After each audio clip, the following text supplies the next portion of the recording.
Hello everybody, good morning and welcome to the United Stand. This is your latest Manchester United news. It's great to be back on the morning show and we've got lots to talk about. Some speculative and some topical coming out from Manchester United. We've got Ten Hag talking about and praising a player that many of you probably don't even rate. We've also got updates on a new... Are we fucking live again or are we pissing about? No, we are live this time. Thank you. I'm not talking to anybody there apart from myself. I'm just getting pissed off. I thought I'd been live twice.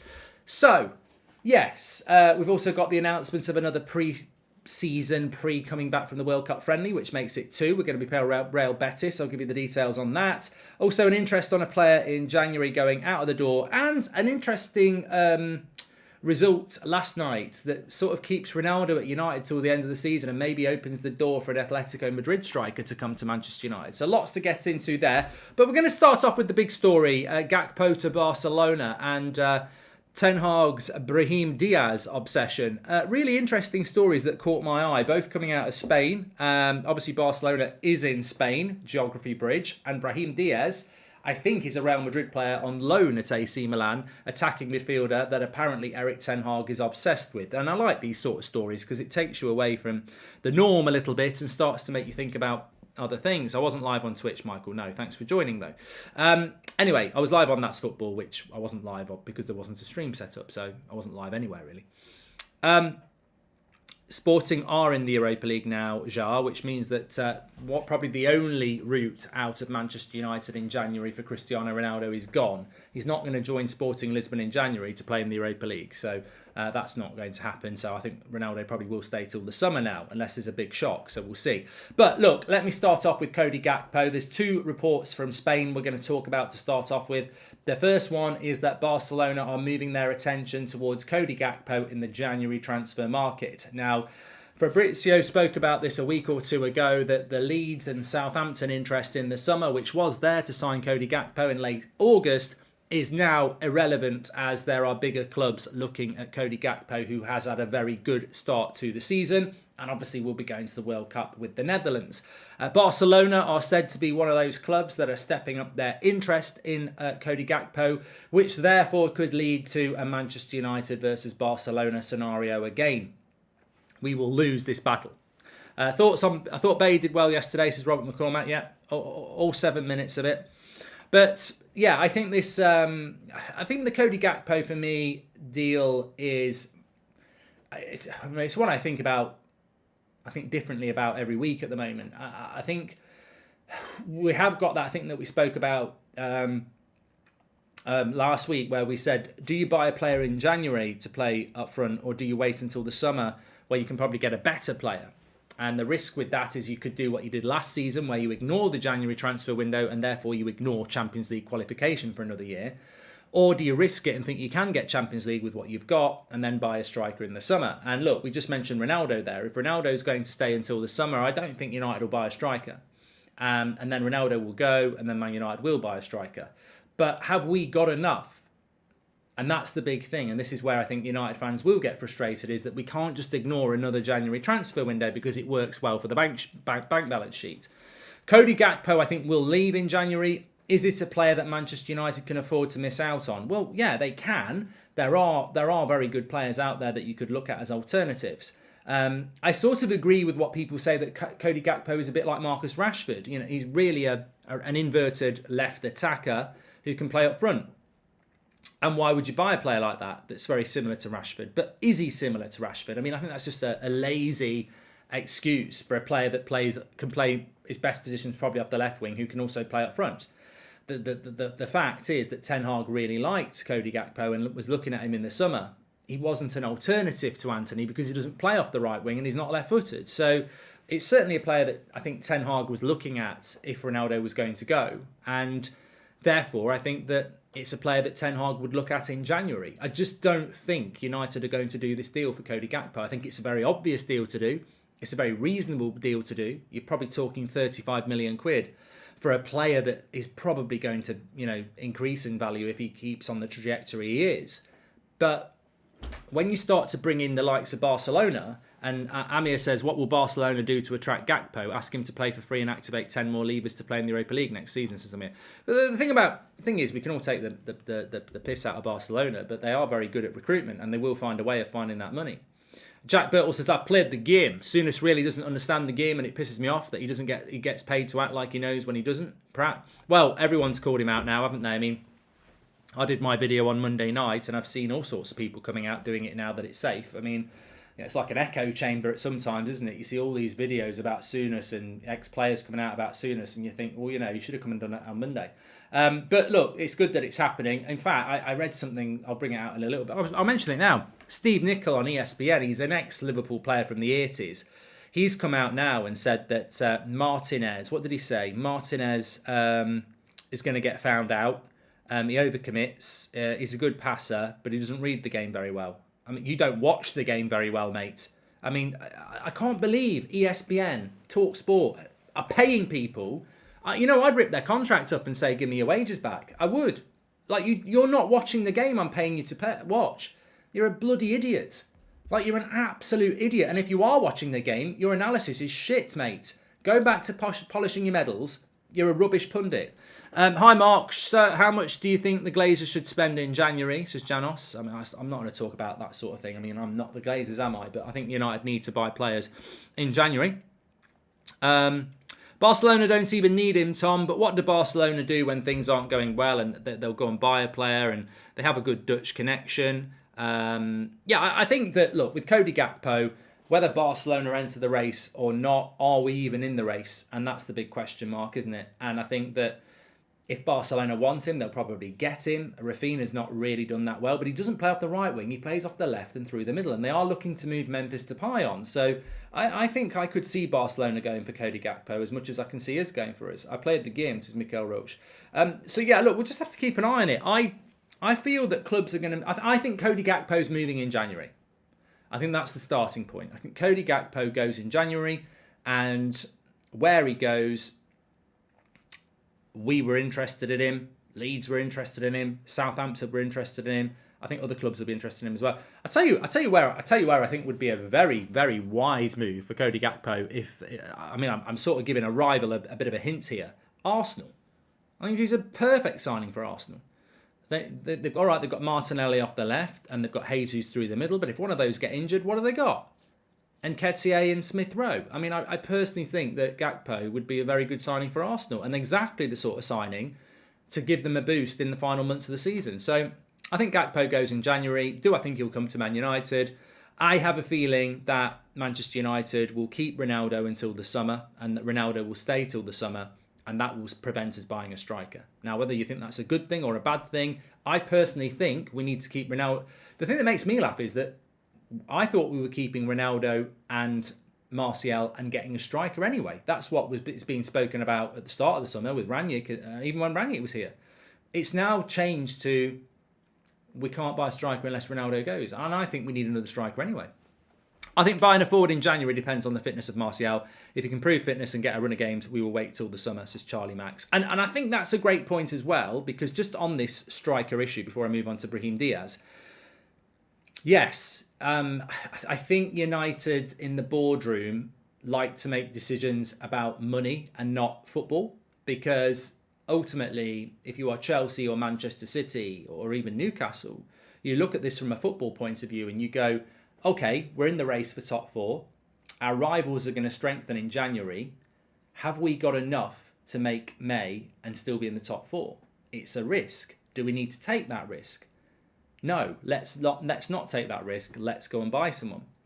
But Man United, because they're more about money than they are a football club, they'll go, well, we're in the top four race in January.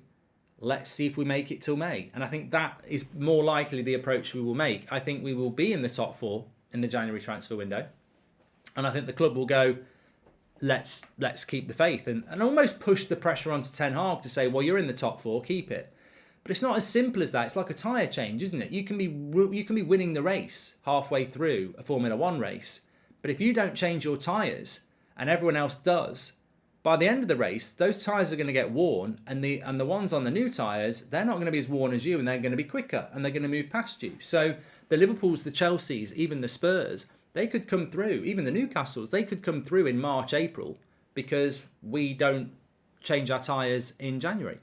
What's your ranking of our centre-backs right now? Should we invest in another centre-half, says Subin. And some trivia, Mark. Do you know next week will be the third season in a row where we play Villa in back-to-back games, says Daniel. There you go, bit of trivia there.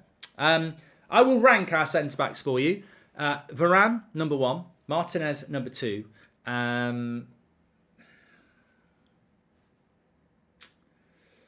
You know what? I'm going to say Lindelof and Maguire the same 3. And that's actually disrespectful to Maguire because he's an £80 million centre-back. He shouldn't be the same as Lindelof. He should be better. But I think a lot of people would put Lindelof ahead of Maguire. I personally think they bring different things to the team.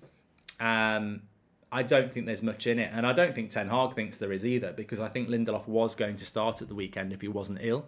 And I think Maguire will start on Thursday because he did well. So I don't think Ten Hag thinks there's much between the two, and neither do I. Have you noticed the through line with the pundits? They're all ex-Liverpool, says Glenn. Yeah, bitter. I'd like us to buy a centre-back, by the way.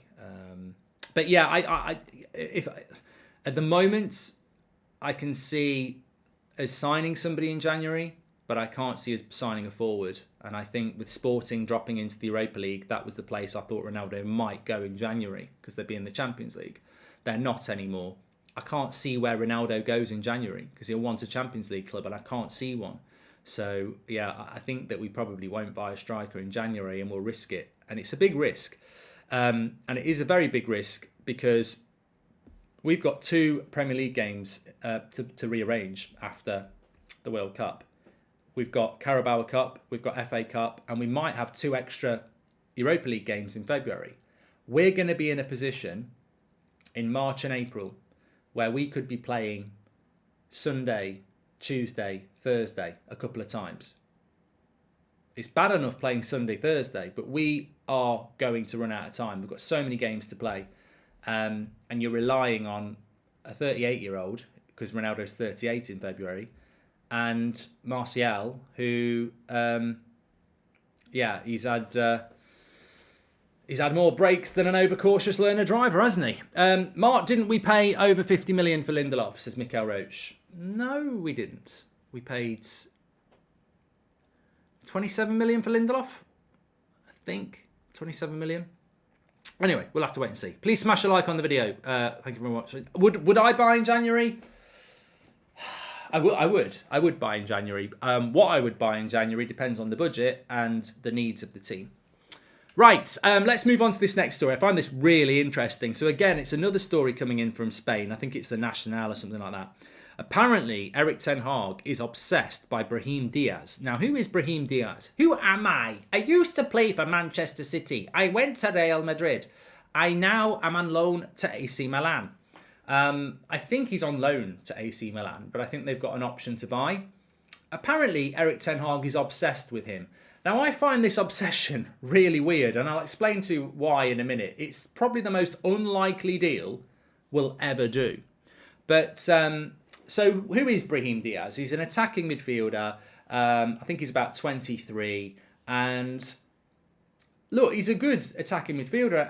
And when a story like this comes out, I always think, well, why is that story coming out? Because we have got Bruno, we have got Eriksen, and we have got Donny. They could all play attacking midfield. But do we need another attacking midfielder? I think we need another centre-back, right-back, striker, midfielder. But do we need another attacking midfielder? And I don't know. I don't know. I mean, look, Brahim Diaz is a decent player. I do watch a bit of Italian football, and AC Milan obviously won the league last year. And he's a good number 10, I suppose. He's very delicate with the ball. He can score a goal. He can create a goal. He's not as Hollywood as Bruno Fernandes. He's not as high profile, and he's not, doesn't play the risky pass as much. He's more Odegaard than Bruno, and in the sense that he's more of a controlling number 10. But so look, yeah, is this a hint that Erik Ten Hag is looking for a number 10 that is more Odegaard than Bruno? Maybe it is. Is Bruno under the microscope? Maybe he is, maybe he isn't. I don't really know. Ten Hag seems to like Bruno. He's been his captain. He picks him pretty much every game. But then I also understand the criticism that Bruno will have to change his game under Ten Hag because Ten Hag wants a number 10 who controls the game. You can't have 70-80% possession if your number 10 is looking for a Hollywood pass all the time. So, look, maybe we are going to look at a number 10, but I can't see how it's going to be Brahim Diaz. And if it is, that's not going to be till the summer anyway. Why can't we sign Brahim Diaz, Mark, if Ten Hag is obsessed with him, I hear you say? Because just the little bit of research I did on this morning, I don't know how United could do this. So he's got an anti-Manchester United clause, which comes from Manchester City selling him to Real Madrid, whereby if Real Madrid were to sell him to Manchester United, Man City get 40% of the fee. So if Real Madrid had two offers coming in for £50 million for Brahim Diaz, and one of them was Manchester United and one of them was Arsenal, they'd sell him to Arsenal because they'd keep the 50 million. If they sold him to Manchester United, they'd have to give Manchester City about half of it. So, I mean, if that is in play, we can't buy Brahim Diaz from Real Madrid because he's got that Manchester United thing, which I have heard of with Man City, which sounds very, very petty, doesn't it? But, you know.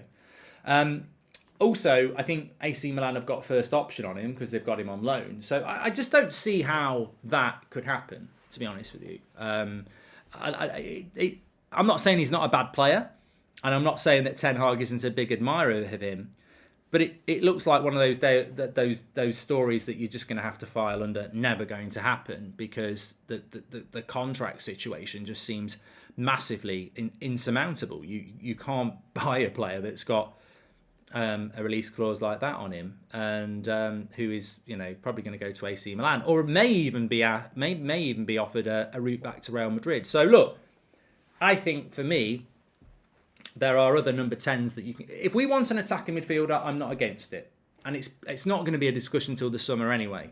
If we're looking longer term beyond Bruno, then maybe in the next year or two we do need to bring a number 10 in, but it's not an immediate issue. And therefore, Brahim Diaz has got very big barriers to jump, or hurdles to jump, for the quality of player that he is. I think, you could go and get somebody else. I mean, look, João Felix can play that role. I know he's more of an attacker, but he could play that role. Atletico Madrid are completely out of Europe. Do I think Man United will go for João Felix? No. I think he'll end up at somewhere like PSG, but he's certainly a player that's very young, very available, and Atletico Madrid are going to be looking to offload him. So that's it's a more expensive deal, but it's a better deal. Seb Watson says, I think he goes to Bayern for half a season. He will give them options other than Choupo-Moting. Might it not push them for a chance at the Champions League? Says Seb Watson. Ronaldo? I don't know who you're talking about. Emmanuel says, what the hell is this anti-Man United clause? I have heard about it. I love Beneka from AC Milan. He's a TUS FC All-Star, as you know. But Avery says we can't afford João Felix. João Felix will be too expensive, says Zero Blade. I have heard of this anti-Man United clause with Manchester City. I don't know whether it's a myth or not, and sometimes these things are made up. But apparently, and it might be Diaz, but I've heard it with a player of Manchester City, where they'd let a player go, and then within the contract, it was if you sell him to Manchester United, we get 40%. Now, I don't know that Man United do this, or Liverpool do this, or any club do this, but I have heard of this. And look, you can put in a contract what you like. What happens on FIFA and Football Manager is not made up. Like, some of those things that you see that, I've got to start 25% of the games and all that sort of stuff, it does happen. So it wouldn't surprise me if it did exist. And is it petty from Man City? Yes. Is it clever? Yes. It's, you know what it is? This is the difference between Man City and Man United. Man City are methodical and well-structured football club. Man United are always thinking about the commercial over the football. Man City are basically saying we'll sell him, but we don't want to see him wearing a red shirt in 2 years as one of the best players in Europe. If we get it wrong, we've got it wrong, but we don't want to get it wrong in the way where he's playing for Manchester United. So, And look, people might say it's to do with Jadon Sancho. That's not really turned out badly for Manchester City yet, has it? And hopefully it will do. But at the end of the day, would I like United to sell someone like Marcus Rashford, and in 2 years' time he's tearing it up for Man City? No. So if you can put something like that, why not? Ronaldo, United touted paying some of his wages to Seb Watson. Oh, at Bayern Munich. Okay, yeah. Manchester City had a first refusal on Jadon Sancho. They didn't have anything else. So that's quite common, where you sell a player and then you've got a first refusal. We may have it with James Garner, I think. So if Everton sell him, I think we've got first refusal, I think. But obviously, these players might not want to come back. Jadon Sancho didn't want to go to Man City. And James Garner might not want to come back to Man United because of the way we sold him. So it doesn't always work out that well. So Brahim Diaz. Wan-Bissaka, just very quickly, we spoke about him last night. Looks like he probably will never play for Man United again. West Ham are very interested in Wan-Bissaka. They were interested in the summer. I don't know whether they were the club that put the offer in. I know an offer went in for Wan-Bissaka. And I know around mid-June, because I mentioned it, that Wan-Bissaka, we had an offer on the table. It wasn't a loan offer, it was an offer on the table. We never took it. It was rumoured to be between 10 and 20 million quid. United didn't want to take it. West Ham were always interested in Wan-Bissaka, and I think Crystal Palace as well. Watching West Ham at the weekend, I think Wan-Bissaka would be a very good signing for them. The thing about Wan-Bissaka is I like Wan-Bissaka. I don't think he suits Erik ten Hag. I don't think he suits us anyway. But I do think he's a good defensive right back. And if you're West Ham, I think he suits West Ham really, really well. I still think there's a good signing for somebody there. And if West Ham can pick him up for 20 million, I think it's a very good deal. He's still in his early 20s, isn't he? Or about 25 now. So, yeah, hopefully that deal works out, because I think it's a good move for Wan-Bissaka. It'd be a good move for West Ham, and it would free us up a player that Ten Hag doesn't want to get. So hopefully we could do a deal like that. But yeah, that would be interesting if that happens. Ten Hag has been speaking about Anthony Elanga. Now, I know he's not massively popular with some of you. I've always said with Anthony Elanga that there's definitely a gap. I don't think he's ready, but I think he's been over-promoted. Erik ten Hag has really praised his work ethic and his attitude, and believes that he's a player there that he really likes. I think that's encouraging for Elanga. But I'll stick by what I say. I think that some of the criticism he gets is really unfair. He's a young player, and basically what I would say with Anthony Elanga is he's not ready, and yet he's been thrown in because we've got no one else. Rangnick did it. I think Ten Hag's done it. I look at Mejbri. I look at James Garner last year at Forest, and I think that's where Elanga should be. I think if Elanga was playing for Paul Ince at Reading, week in, week out, we'd be going, he's doing well. He scored again at the weekend. He's doing well. That's where Elanga should be. He's not getting the development that he needs. He needs to play every week. And what's happening is he's training with the first team every week. Great, you're training with the first team every week. And every now and again, he'll get a little bit of a cameo. But when he gets that cameo, it's very clear that he's just not ready for that level. He's only 20. He's only 20. I mean, 6 months ago, he was 19. So there's still a lot there with Elanga. And I agree with Ten Hag. I think that there is something there. I'm not ready to write him off. But I do think his development has gone wrong in the sense that he should be in the Championship this year, playing up front or on the wing for a Championship side week in, week out. And his development would move quicker, and we'd have a clearer idea of whether he's good enough. Unfortunately, he's in a position where he's over-promoted. He's not had the development. He's not getting the game time. He plays in a game like the game of the weekend, and he's woefully off the pace. The effort's there. The attitude is right, but the talent is not being promoted and developed. Now, maybe Ten Hag can right that wrong, but Rangnick had to use Elanga because he had no one else. And Ten Hag has had to use Elanga because of the injuries he's had. In an ideal world, you'd have the right number of attackers that you could send a player like Elanga on loan, like we have with Mejbri, and allow him to develop and come back in 6-7 months. But that's the thing with Elanga. I think people judge him as the finished article, and actually he's been doing a job for us where he should be applauded. He's basically been filling in when he wasn't ready because we had nobody else under Rangnick and now Ten Hag. So, look, again, I said it about Ethan Laird yesterday. Get off. What's going on here? I said it with Ethan Laird yesterday. If you've got a player that solves a problem for us without having to sign a new player, then that's the way. Jason Cundy saying Ole Gunnar Ten Hag is lazy, says Jivan. I mean, yeah, they're just not watching the game, are they? I don't know what they're doing in their spare time. Down the pub, playing golf, God knows. But they're not watching football like you and me, are they? Yeah, so look, I like Elanga. We'll have to wait and see. Hi, Mark. What about the mini pre-season match after the World Cup, says Joshua. Let me get to it. So I announced this the other day that Manchester United had said that they're going to have a mini break in early December in Spain, a training camp.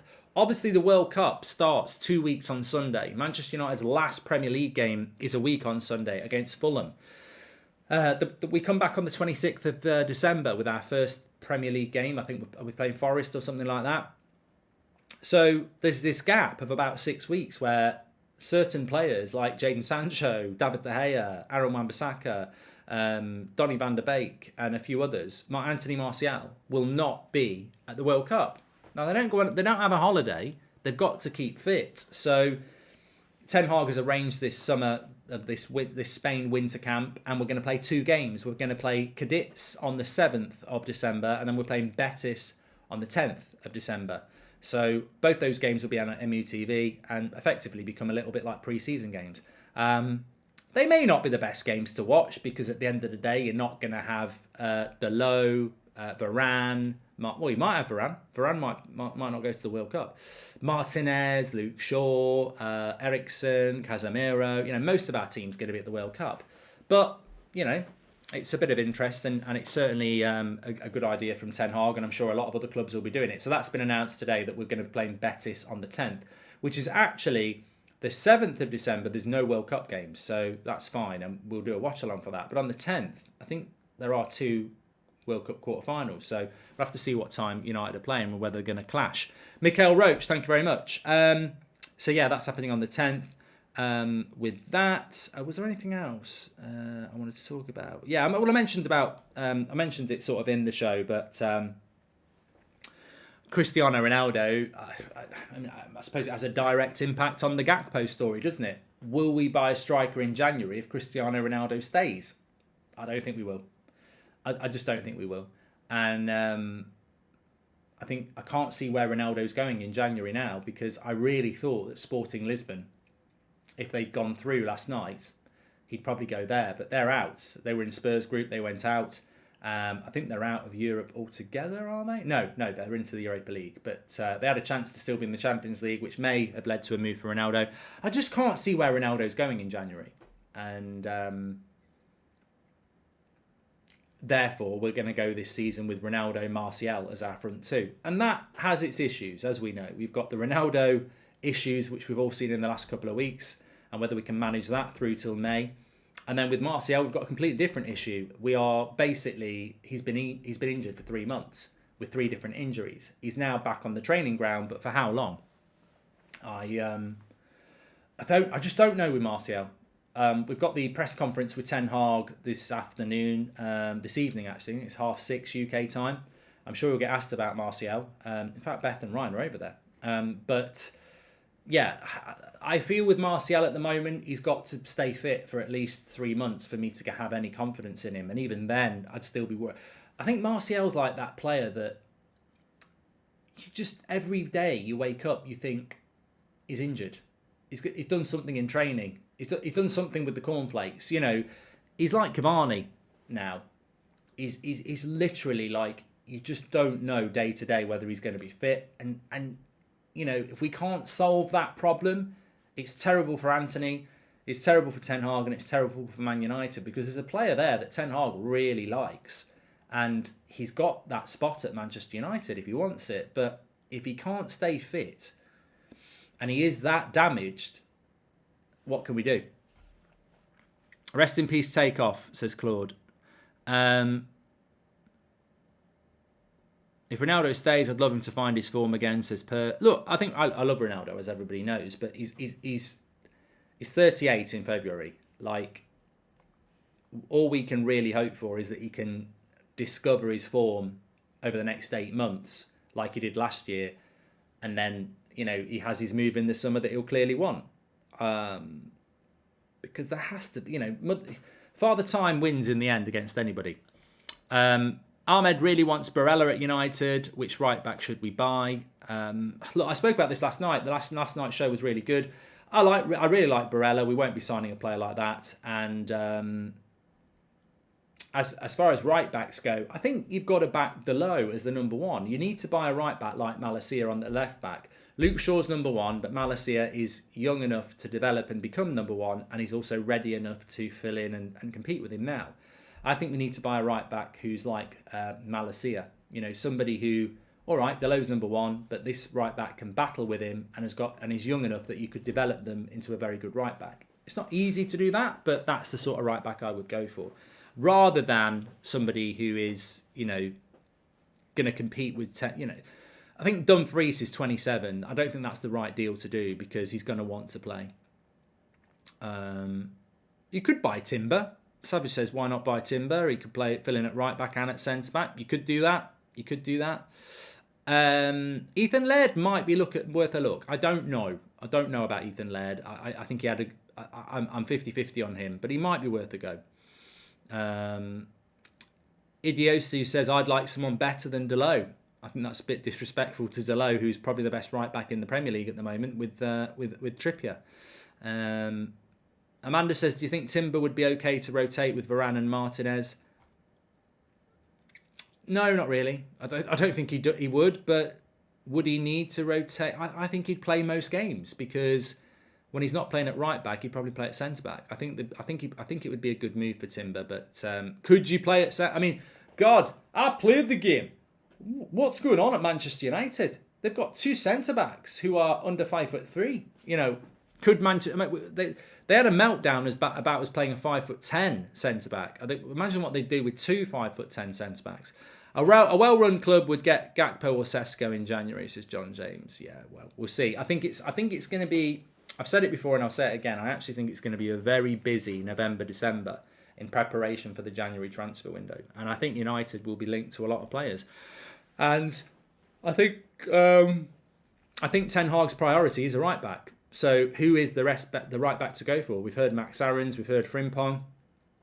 I think there might be 1 or 2 more that we've not heard of yet that come into the equation because Malacia sort of came from nowhere. There'll be a right back like that we might look at as well.